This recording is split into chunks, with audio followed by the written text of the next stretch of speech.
ปุ๊บเจ้ากระพุ่งชาเจ้าก็นั่งบ่ได้แล้วนี่แหละคนห้าจะว่าบวชมาอยู่นำครูบอกครูบาอาจารย์นี่เด้อสิบอกให้เด้อแต่ละองค์แต่ละรูปเนาะอย่านับถือพี่สางนางหมายอย่าไปศรัทธาหมอดูหมอเดาหมอเกาขี้กากอย่าไปศรัทธาความเสือพญานาคอย่าไปศรัทธาสิ่งใดต่ำๆสิ่งใดมืดมนเป็นอวิชชาอยู่นี่ศรัทธาเพียงหนึ่งเดียวองค์สัมมาสัมพุทธเจ้าพุทธัง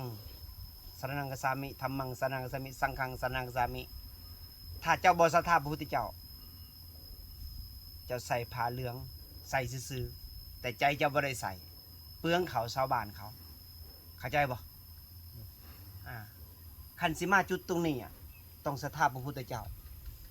เท่านั้นเด้อทุกคนให้เสือพังในประธรรมคำสอนพระพุทธเจ้ามันยัดไว้ว่า48,000 ธรรมขันธ์อยู่3อย่างการบ่เฮ็ดบาปทั้งปวงการเฮ็ดดีให้ถึงที่สุดเฮ็ดดีถึงที่สุดยังใส่ตัณหาเลยเข้าใจบ่มันยังบ่ทันหมดอาสวะเฮ็ดตัวนี้ล้างจิตให้ตัวเองขาวสะอาดนี่ดีก็บ่เอาชั่วก็บ่เอานี่มันจังหมดทุกสิ่งทุกอย่างต้องศรัทธาพระพุทธเจ้าเท่านั้นพี่สางนางหมาเชดเฮาบ่ได้หลายคนหลายพ่อขาวที่มาอยู่จุดตรงนี้ที่เจอพระธุดงค์มามันน่ะก็เจอหลายคนคือกันคือกันบ่แม่นแต่เจ้าผู้เดียวครูบาปองก็ถือคือกันถึงมันตกปกติจนเสดิร์ดสนั่นหวั่นไหวไผคิดบ่ดีกับครูบาจะอยู่ก็ได้เห็นบ่หลายคนคิดปฏิฆะอยู่บ่ได้มันออกคือไผใหม่นี่มันออกห่อนออกล้นอาเกตมันยอมหับมันขอเข้ามากุฏิจะอยู่มันอยู่บ่ได้ไฟมันออกลุกทุรุนทุรายคือไฟใหม่นี่กูบาหลายองค์เขาถามมันย้อนยังย้อนมันคิดบ่ดีเด้คิดต่ำๆความคิดนะหัวนี่นะมันอยู่สูงกว่าตีนถ้ามันคิดบ่ดีเด้มันอยู่ต่ำกว่าตีนเข้าใจบ่ตีนนี่มันอยู่สูงได้การเฮาใส่ตีนนี่เป็นประโยชน์การบำเพ็ญเพียรภาวนาการย่างจาริกธุดงค์การย่างทุจงกรมให้มันหอดเป้าหมายให้ทะลุเป้าให้มันบำเพ็ญเพียรบ่ให้มันหยุดให้มันออกจากทุกข์ได้นี่ให้มันล้างจิตให้ขาวสะอาดนี่ก็มันสูงแล้วแต่หัวนี่มันอยู่สูงแต่มันคิดต่ำมันก็ต่ำกว่าตีนเข้าใจบ่เราต้องเข้าใจได้หัวมันอยู่สูงแต่ให้มันคิดสูงๆอย่าให้มันคิดต่ำๆเข้าใจบ่ถ้ามันคิดบ่ดีต่อพ่อแม่ครูบาอาจารย์คิดปฏิฆะถอนมันถิ่มเลยความคิดสั่วๆละมันถิ่มไม่ต้องไปเอาตัวความคิดนี่แหละคนเขาตกอยู่ในโลกใบนี้ตกกลของความคิดเข้าใจบ่มันหลอกเจ้าวนเวียนไปเวียนมาหลอกเวียนตายเวียนเกิดอยู่นี่ย้อนยังย้อนความคิดความคิดที่บ่ดีความคิดที่เป็นอกุศลความคิดสั่วๆเจ้าเวียนว่ายตายเกิดก็ย้อนความคิดเจ้าเชื่อว่าความคิดเจ้ามันเป็นจิตของเจ้าเจ้าเลยยึดความคิดว่าเป็นของเจ้าเมื่อมันยึดแล้วมันก็ถูกเด้เมื่อถูกแล้วไปใส่มันก็เศร้ามองเด้จิตมันก็ลงสู่ต่ำเมื่อมันธาตุสี่ธาตุขันธ์หารแตกสลายไปใส่มันก็ไปสู่ที่ต่ำเพราะฉะนั้นหัวนี่ให้มันคิดดีๆคิดสูงไว้มันจังบ่เป็นมันจังบ่ต่ำมันจะบ่ไปสู่ที่ต่ำมันมีหยังจะพิจารณาดีๆไหมใส่ความคิดไหมพิจารณาไปพิจารณามาเพราะว่าเฮายังบ่ทันได้สมาธิเฮาก็ต้องใส่ความคิดเป็นพื้นฐานก่อนถ้าเกิดว่าเฮาเป็นวิปัสสนาแล้วมันโล่งปลอดโปร่งเลยมันเป็นวิปัสสนาออโต้ของมันไม่ต้องใส่ความคิดใส่วิปัสสนาโดยตรงเลยเห็นความเกิดดับหมุนติวแตกต่องออกมาเป็นวิปัสสนาไม่ต้องใส่ความคิดคือมันว่างจากความคิดมันโล่งปลอดโปร่งเลยนี่เป็นวิปัสสนาถ้าเกิดว่าเฮาใส่ความคิดเป็นปัญญา มันก็ยังบ่แม่นวิปัสสนาคือแต่ว่าเฮาทบทวนใส่ความคิดนี่ทบทวนไปทบทวนมาพิจารณาเฮาเกิดมาเอาหยังเฮามาบำเพ็ญเพียรภาวนาเฮ็ดหยังเฮามาบวชเฮ็ดหยังเฮามาเอาหยังเฮาต้องการหยังเฮาย่างตามพระพุทธเจ้าบ่เฮาเดินตามทางเพิ่นบ่หรือออกจากเส้นทางของเพิ่นคือพระพุทธเจ้านี่เป็นเจ้าชายรวยมหาศาลมากมายเพิ่นละสมบัติเพิ่นทิ่มทุกสิ่งทุกอย่างออกมาบวชเพื่อละกิเลสเพื่อละอาสวะในจิตในใจตัวเองเพื่อจะออกจากความทุกข์เพื่อจะพ้นจากทุกข์เพื่อที่จะบ่อยากตายบ่อยากเกิดอีกแต่เฮาเด้บวชมาหยังถามตัวเองแล้วบ่บวชมาหยังบวชมาหาหยังบวชมาเอาเงินบ่บวชมาต้องการสนองความต้องการตัวเองบ่บวชมาสร้างความรายได้บ่ต้องการความพอใจบ่นี่ต้องถามตัวเองได้มันเลยสวนกับพระพุทธเจ้าเด้สวนกันได้คันว่าเฮาบวชตามพระพุทธเจ้าบวชมาละปฏิบัติมาปล่อยบ่ถือตนถือโตไผเว้าไผว่าหยังก็บ่แม่นจิตใจของเฮาปล่อยมันวางไปบำเพ็ญเพียรภาวนาตื่นขึ้นมาบำเพ็ญเพียรภาวนาไปบิณฑบาตกลับมาปาดกวาดเดินวัดเดินว่าเบิ่งมองใดมาโสโครกเฮาก็ล้างไปห้องนงห้องน้ำล้างไปปฏิบัติธรรมคันครูบาบนออกจากสมาธิเฮาก็บ่ออกฟื้นมันอยู่หั่นอันนี้องค์ประธานยังบ่ทันออกเฮาไปทางอื่นแหละย่างไปทางอื่นแหละบ่เคารพเฮาก็บ่ได้สมาธิเด้นี่แหละจังว่าเฮาบวชมาเอาหยังเฮาถามเด็กบวชมาเอาหยังต้องการหยังเกิดมาเอาหยังต้องการหยังต้องการเฮาบวชมาเพื่อปลดกรรมปลดเวรบ่เพื่อออกจากกรรมบ่เอาเพื่อออกจากทุกข์บ่ทุกข์ก็คือกรรมนั่นแหละกรรมคือหยังกรรมคือเกิดจากหยังเกิดจากการกระทำเฮาบ่ได้พิจารณามีกินแล้วก็นอนบ่ยอมใส่สมองบ่ยอมใส่ปัญญา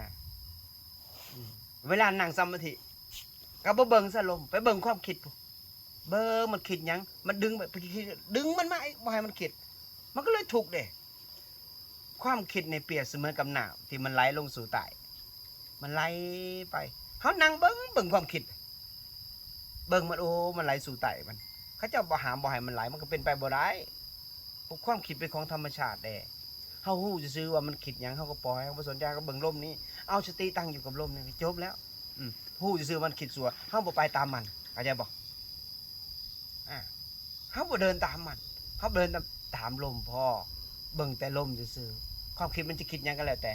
จะคิดดีจะคิดร้ายก็ปล่อยมันไปเพราะความคิดเป็นของบ่เที่ยงนี่เป็นของอนิจจังนี่ย้อนหยังที่ว่าเฮาทุกข์หยังเฮ็ดย้อนอยากให้มันเที่ยงอยากให้มันยุติความคิดอยากให้มันอยู่นิ่งมันเป็นไปบ่ได้ความคิดตัวนี้เนาะเพราะฉะนั้นนี่แหละเฮามาปฏิบัตินี่ปฏิบัติเพื่อหยังปฏิบัติเพื่อละเพื่อปล่อยเพื่อว่างเฮาปล่อยวางบ่ได้ก็เอาสติอยู่กับปัจจุบันก่อนนี่ถือว่าเฮามีเส้นเด้เฮาสัมผัสกับดวงวิญญาณพวกนี้ได้เฮาเริ่มเลยเด้เฮาเจตนาโลดอันนั้นแหละพี่น้องของเจ้าเข้าใจบ่ตระกูลของเจ้าที่เป็นเปรตเลยนะเขาต้องการส่วนบุญแต่เจ้าบ่เฮ็ดให้เขาเข้าใจบ่เขารอแล้วรอเจ้าไม่แต่ลิ้นกับลิ้นพระมันน่าลิ้นๆหัวไปเอาตั้งจิตอธิษฐานแม่บุญกุศลอะไรก่อนออกจากสมาธิเขาน้อยได้เฮ็ดได้กระทำทางกายทางวาจาทางใจขอแผ่ให้ญาติโหโยติกาปู่ย่าตายายจงไปมีความสุขขึ้นยิ่งขึ้นไปให้ไปเกิดให้พ้นออกจากทุกข์เป็นเทวดาเขาได้รับผลบุญแล้วเจ้าก็อยู่ดีมีสุขอันนี้เจ้ามีกินแล้วก็นอนกินแล้วก็นอนบ่เสือฟังพ่อแม่ครูบาอาจารย์บ่ได้นะต้องถามตัวเองได้ทุกคนบ่ว่าแต่อาพลให้ถามตัวเองว่าโอ้บวชมาเฮาเดินตามพระพุทธเจ้าแล้วบ่เฮาเดินตามเพิ่นบ่หรือบวชมาเพื่อตัณหาเพื่ออยากได้เพื่ออยากกอบโกยศาสนาพุทธบ่มีหยังให้เจ้ากอบโกยความหิวนี่จือแม่นให้เป็นเปรต รากเหง้าของตัณหาเฮ็ดให้เป็นเปรตความอยากความหิวความหลงในหยังในเศษกระดาษที่วาดเป็นเงินให้เจ้ายึดติดเมื่อเจ้ายึดติดในโลกวันนี้แหละก็ถือกับดักของพญามารเจ้าก็เวียนว่ายตายเกิดอีกสมบัติทางโลกมันเพียงแต่เลี้ยงร่างกายให้เฮาอยู่ล่างจิตให้ขาวสะอาดแล้วเฮาก็ละทิ้งทุกสิ่งทุกอย่างแล้วเฮาก็ไปหวังเฮาอย่าสุติดหยังไดดีก็บ่เอาชั่วก็บ่เอาเห็นบ่แตกต่างคนมีลูกกับคนบ่มีลูกอันนี้ขอโทษเข้าไปบ่ได้พาดพิงผู้ใดเด้ไผสิใจไผสิง่ายกว่ากันไผสิห่วงไผสิบ่ห่วงเฮาก็ฮู้ดีแม่นบ่คนมีลูกก็ต้องห่วงลูกคนบ่มีลูกมันสิห่วงหยังมันก็ไปว่างๆแม่นบ่มันก็บ่มีบ่วงบ่มีเสือกบ่มีหยังดึงนี่เฮาพิจารณาดีๆบ่แม่นว่าบ่ให้ตัดห่วงบ่วงพญามารคือความหักความห่วงอันนี้คือบ่วงคือตัณหาน่ะความหักไข่คือตัณหาน่ะเฮาไปใช้บ่ได้มันเป็นเสือกผูกศอกผูกคอผูกแขนผูกจิตผูกใจเฮาเลยไปบ่ได้มันเป็นยางเยือกยิ่งกันดาวเหนียวมักต่อยยางมักต่อยนี่เฮาไปใช้บ่ได้เลยจบเกมเลยเพราะฉะนั้นเฮาสิตัดจังได๋ออกจากบ่วงพญามารนี่ได้เฮาก็ต้องละตัณหาความหักความห่วงความหลงให้บ่ให้มีอย่างหยังที่มันเลืออยู่ในจิตในใจเองพิจารณาโอ้มันเลือตัวนี้หูปุ๊บโอ้มันเลือยังเหลือสัญญาปุ๊บล่างอานาปานสติล่างโอ้มันเลือความจำโอ้ล่างโอ้มันเลืออาฆาตโอ้ล่างแต่ละมือแต่ละเว้นต้องเสกสินตัวเองมันดีแล้วบ่เริ่มบ่ดีล่างมันไปแต่ละมือคอยเฮ็ดไปคอวัดคอปฏิบัติ3 โมงปัดถูสลอกสลาเฮ็ดตามพ่อแม่ครูบาอาจารย์ไปเฮ็ด6 โมง5 โมงครึ่งทรงน้ำทรงในเมื่อเฮาปูสลอกสลาแล้วก็ลงมาลั่นถ้ำ8 9 โมงสนทนาธรรมแล้วไปเฮ็ดความเพียรต่อแต่ละกุศปัดกวาดทางหยังจงกรมตอนเช้ามาตี 3ตื่นมา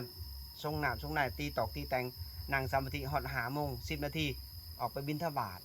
ทำมาสั้นเขามาเฮ็ดข้อวัดต่อเวียกเขาเท่านี้นึงเฮาบ่ได้นักได้เฮาบ่ได้ลำบากได้ญาติโยมเขาลำบากกว่าเฮาเป็นพันเฒ่าแม่นบ่โดยต้องออกไปไถนาดำนาโลกา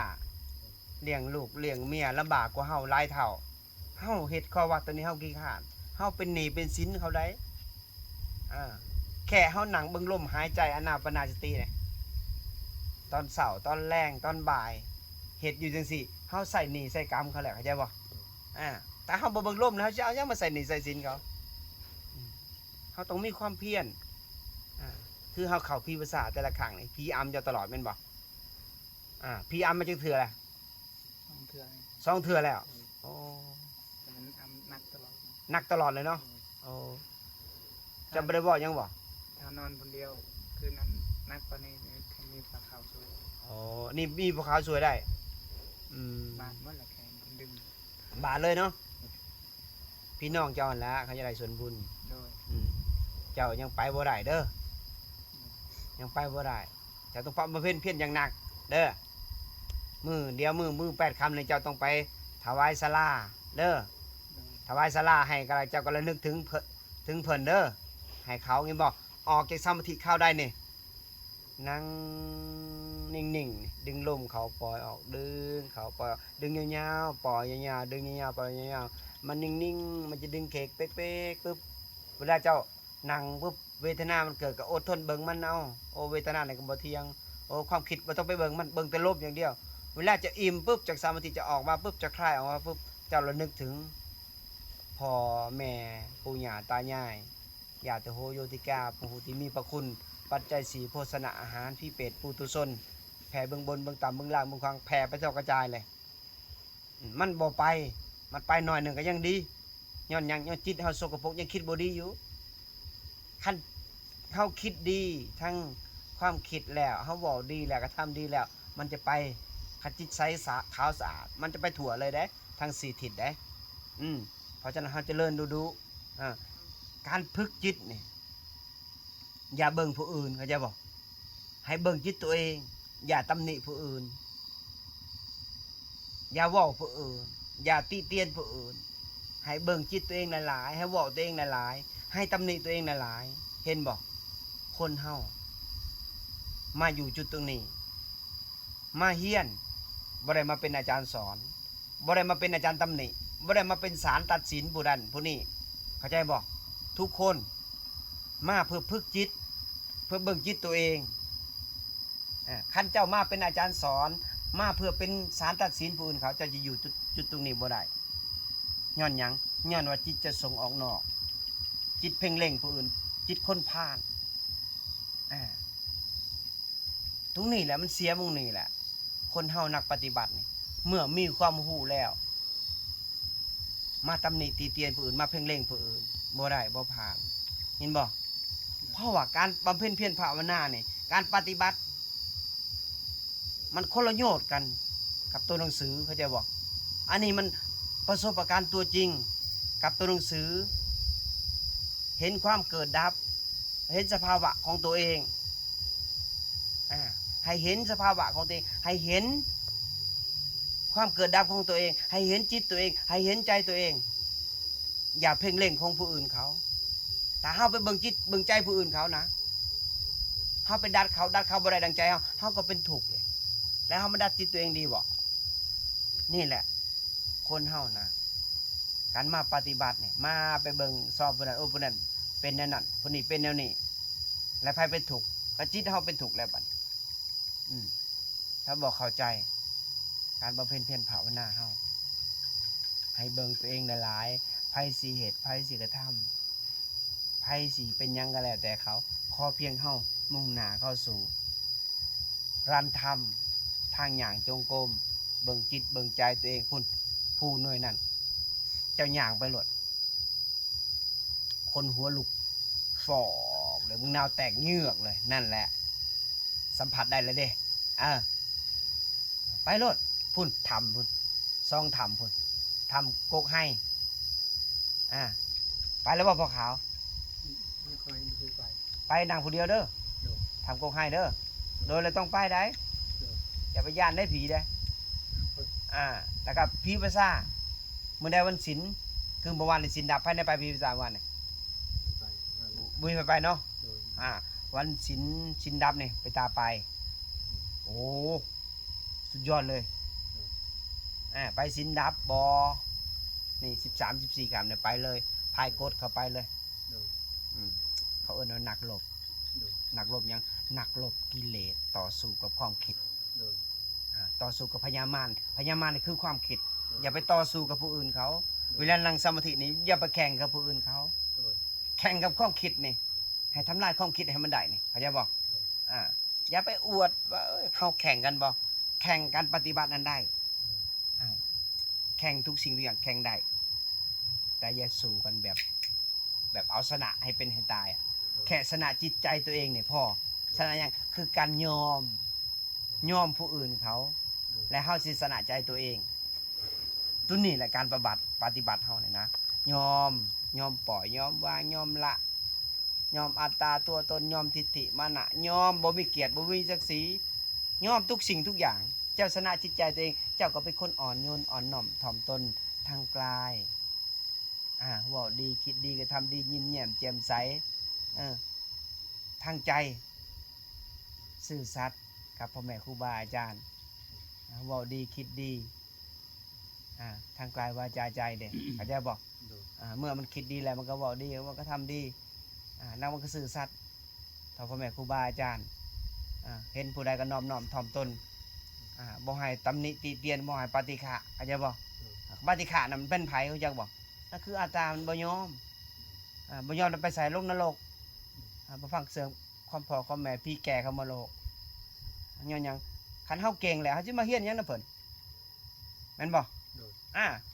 กลับไปเฮียนมึงพุ่นแหละไปผู้เดียวนั่นแหละกันเก่งเลยเข้าไปโลดพี่ภาษาเข้า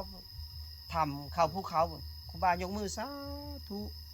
บ่ต้องมาเฮียนนำเพิ่นเข้าใจบ่คันเฮียนนำเพิ่นต้อง ต้องเคารพเพิ่นทุกคน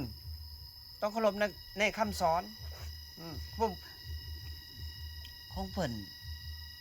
เข้าป่ามาแหละเขาพิภาษามาแหละเขาทำมาแหละบ่ได้ประสบการณ์มาแหละจังเฮามาเล่าสู่กันฟัง